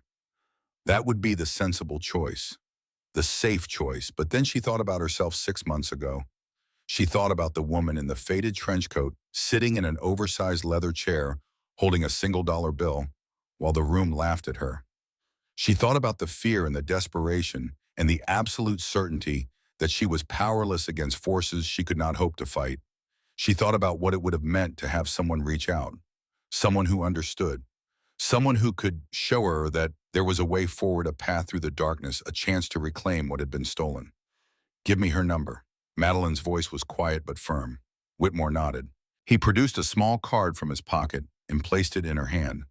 Then he walked back inside, leaving Madeline alone on the deck with the spring sunshine and the sound of her daughter's laughter and the weight of a decision that would shape the next chapter of her life. She looked down at the phone number written on the card. Then she looked at the wall of the study visible through the glass doors, where a $1 bill hung in a simple silver frame. George Washington's face stared back at her, patient and eternal. A reminder, the world was full of Preston Aldridges, men who believed their wealth and power entitled them to treat other human beings as disposable, men who used the system as a weapon against those too weak or too poor or too exhausted to fight back. Edmund had given her the tools to destroy one of them, but the knowledge she had gained, the skills she had developed, the network she had built, those could be used again, and again, and again. Madeline pulled her phone from her pocket. She dialed the number on the card. It rang twice before a woman answered. Hello? The voice was trembling, uncertain, thick with barely suppressed tears. Who is this? My name is Madeline Hartwell. There was a sharp intake of breath on the other end of the line. Oh my God, I did not think you would actually call. I saw your story on the news, and I did not know who else to turn to. My husband, he has lawyers everywhere. He has connections everywhere. He is telling everyone that I am crazy, that I am making things up, that I do not deserve anything from the marriage. I have 2 children, and I do not know how I am going to feed them next month, and nobody believes me, and I do not know what to do. The words poured out in a desperate flood, the kind of frantic confession that only came from someone who had reached the absolute end of their rope. Madeline listened. She heard her own voice in this stranger's words, her own fear, her own desperation, her own absolute certainty that the world was designed to crush people like her, while men like Preston and whoever this woman's husband was walked away unscathed. She looked at Olivia, who was still playing with Biscuit on the lawn, blissfully unaware of the darkness that existed in the adult world. She looked at the dollar bill in its silver frame. She thought about Edmund's letter still unopened in her pocket, a message from a man who had believed in using power to correct injustice, even if his methods were ruthless and his motives were complicated. Tell me everything. Madeline's voice was calm and steady. From the beginning. Do not leave anything out. The woman on the other end of the line began to talk. And Madeline listened, her mind already working, already analyzing, already identifying the pressure points and vulnerabilities and hidden weaknesses that every empire possessed. Sometimes the greatest insult was the master key to an unimaginable future. Edmund had taught her that. Now it was her turn to pass the lesson on.